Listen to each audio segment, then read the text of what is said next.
माध्यमिक शिक्षा बोर्ड अजमेर राजस्थान के द्वारा 12th क्लास के सभी स्टूडेंट्स का रिजल्ट जारी कर दिया गया है। उम्मीद करते हैं कि आप सब लोगों को अच्छी परसेंटेज मिली होंगी। ऐसे में जिन लोगों ने अभी भी 12th क्लियर की है उनके मन में एक इच्छा होती है कि हमें BSTC कर लेनी चाहिए, लेकिन उन्हें पता नहीं होता कि BSTC कैसे की जाती है, क्या इसके लिए एजुकेशनल क्वालिफिकेशन है, क्या हमारी एज होनी चाहिए।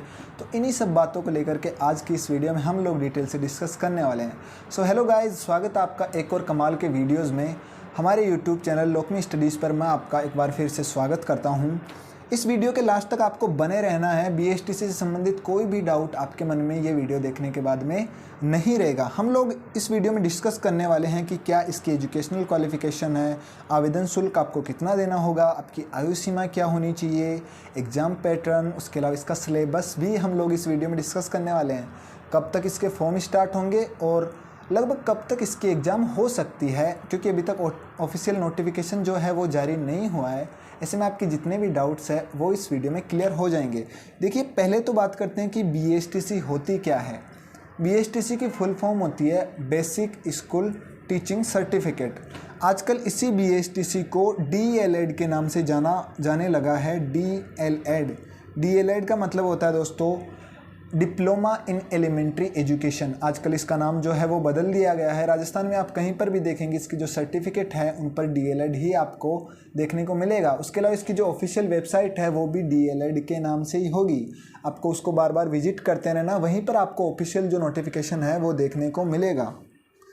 देखिए, बात करते हैं कि आपको अगर DELED करना है, DELED 2022 की एग्ज़ाम देने के लिए आपकी जो एज लिमिट है वो क्या होनी चाहिए। राजस्थान BSTC 2022 के लिए आवेदन करने वाले अभ्यर्थी की जो अधिकतम आयु है वो 28 वर्ष से अधिक नहीं होनी चाहिए।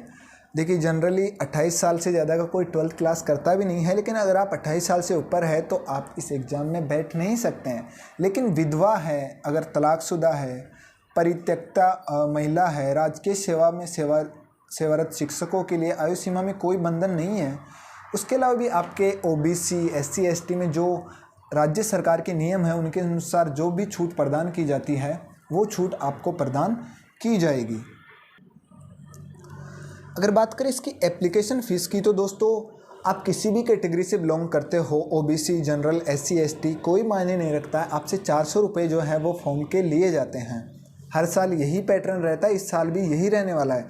लेकिन अगर देखिए, DELED जो है वो दो में होती है, एक आप जनरल से करते हैं, एक आप संस्कृत से करते हैं। और अगर आप चाहते हैं कि दोनों ही पाठ्यक्रमों में आप प्रवेश लें तो आपको जो है फॉर्म फीस जो है वो 450 रुपये देनी होती है। जनरली एक ही में करते हैं तो अगर आप सिर्फ जनरल करते हैं या सिर्फ संस्कृत करते हैं तो आपको 400 रुपये जो है वो अपनी एप्लीकेशन फ़ी देनी है दोस्तों। देखिए, इसका फॉर्म कैसे अप्लाई करना होता है। इसके फॉर्म अप्लाई करने के लिए आपको अपने नज़दीकी ई-मित्र पर जाना होता है।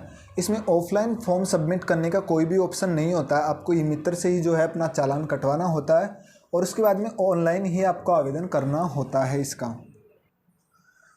बात की जाए कि आपकी एजुकेशनल क्वालिफ़िकेशन क्या है होनी चाहिए, तो देखिए, आपको जो है किसी भी मान्यता प्राप्त बोर्ड से 12th क्लियर होनी चाहिए आपकी।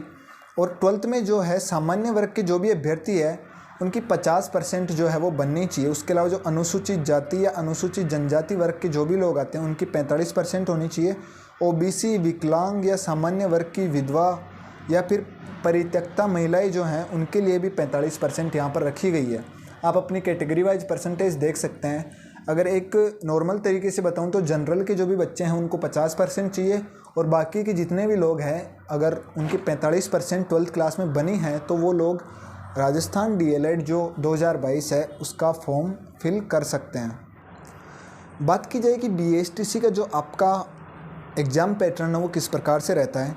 आपको जो है ऑफलाइन इसका पेपर देना होता है, ऑनलाइन नहीं होता है दोस्तों। इसका पेपर ऑफलाइन ही होता है। आपको मार्कशीट दी जाती है, इसमें से 4 में से आपको एक ऑप्शन भरना होता है। जो इसके टाइप ऑफ क्वेश्चंस आते हैं वो MCQ टाइप आते हैं। आपको नीला या काला पेन लेके जाना होता है और 4 ऑप्शन में से एक ऑप्शन अपनी मार्कशीट में भरना होता है। टोटल इसके लिए आपको 3 घंटे का समय दिया जाता है, जिसमें आपके 200 प्रश्न होते हैं। प्रत्येक प्रश्न जो है वो 3 नंबर का होता है। अगर आप सारे क्वेश्चन सही करते हैं तो आपको 600 नंबर में से 600 नंबर आ सकते हैं। देखिए, इसमें जो है नेगेटिव मार्किंग नहीं होती है, इसलिए अगर आप एग्ज़ाम देने जाएंगे तो आपको जो है सारे जो प्रश्न हैं 200 के 200 वो अटैम्प्ट करने हैं। क्योंकि इसके अंतर्गत नेगेटिव मार्किंग नहीं है। अगर आप 1% भी सही करते हैं तो आपको 3 नंबर यहाँ पर दिए जाते हैं। बात करें इसमें कि 200% जो है कौन से भाग में से कितने परसेंट आते हैं।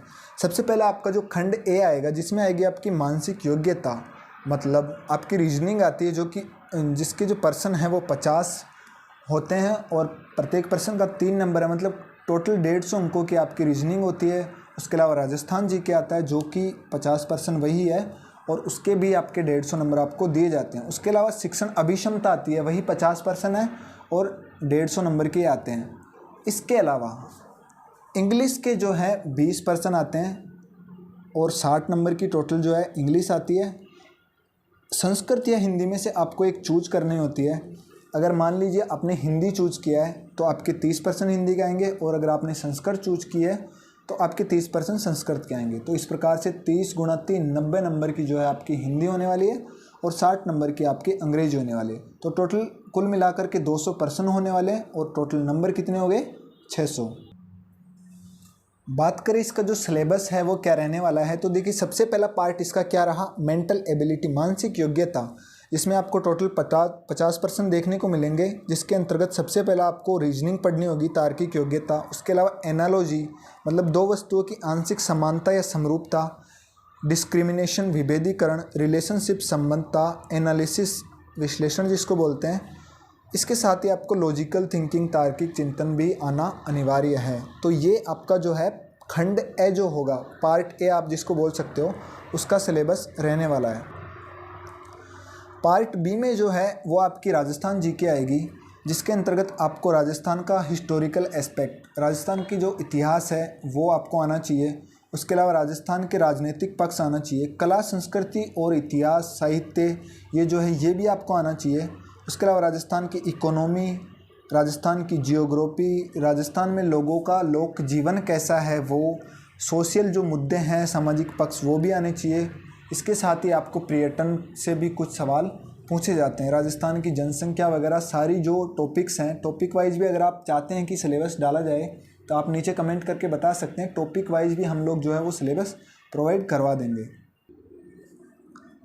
तीसरा जो इसका पार्ट रहता है, पार्ट सी या खंड से, उसके अंतर्गत आपको पूछा जाता है टीचिंग एप्टीट्यूड, शिक्षण अभिक्षमता। जिसकी अगर बात करें सिलेबस की तो उसमें आपको टीचिंग, लर्निंग, शिक्षण अधिगम, नेतृत्व गुण, सृजनात्मकता, सतत एवं व्यापक मूल्यांकन, संप्रेषण कौशल, व्यावसायिक अभिवृत्ति और सामाजिक संवेदनशीलता जैसे कुछ टॉपिक्स में से टोटल 50% पूछे जाते हैं, जो कि आपके 150 नंबर के होते हैं।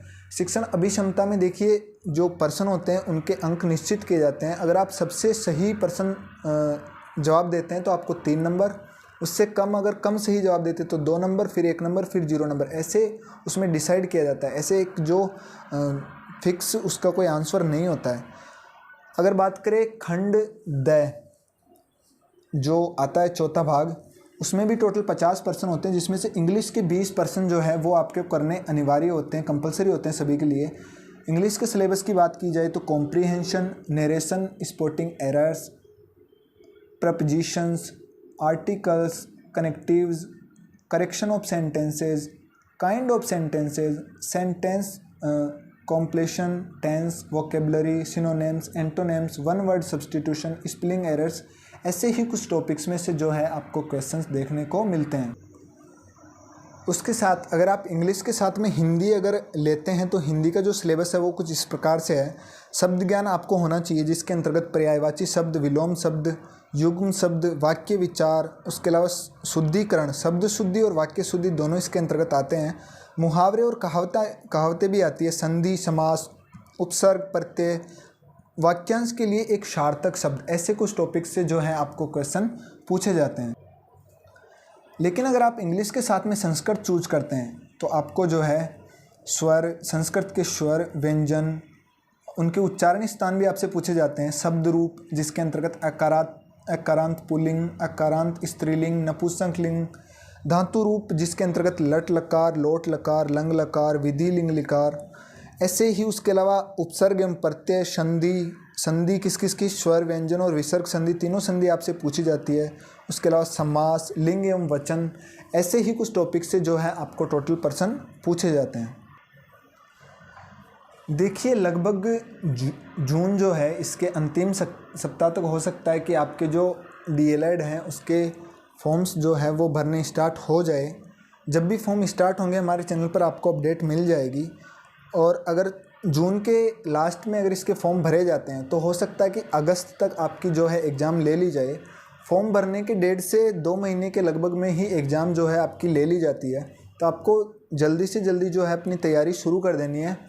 बहुत ज़्यादा हाई लेवल के पर्सन इसमें नहीं पूछे जाते हैं। अगर बेसिकली आप एक बार भी पूरा सिलेबस अगर कवर करते हैं अच्छे से तो आप इस एग्ज़ाम के लिए क्वालिफाई कर सकते हैं। इसमें लगभग एक्सपेक्टेड कट ऑफ कितनी रहती है, अगर आपको वो वीडियो भी चाहिए और पिछले सालों की अगर आपको कट ऑफ देखनी है तो उससे संबंधित भी अगर आपको वीडियो चाहिए तो आप नीचे कमेंट कर सकते हैं। हम उसके ऊपर भी एक डिटेल्ड वीडियो बना देंगे।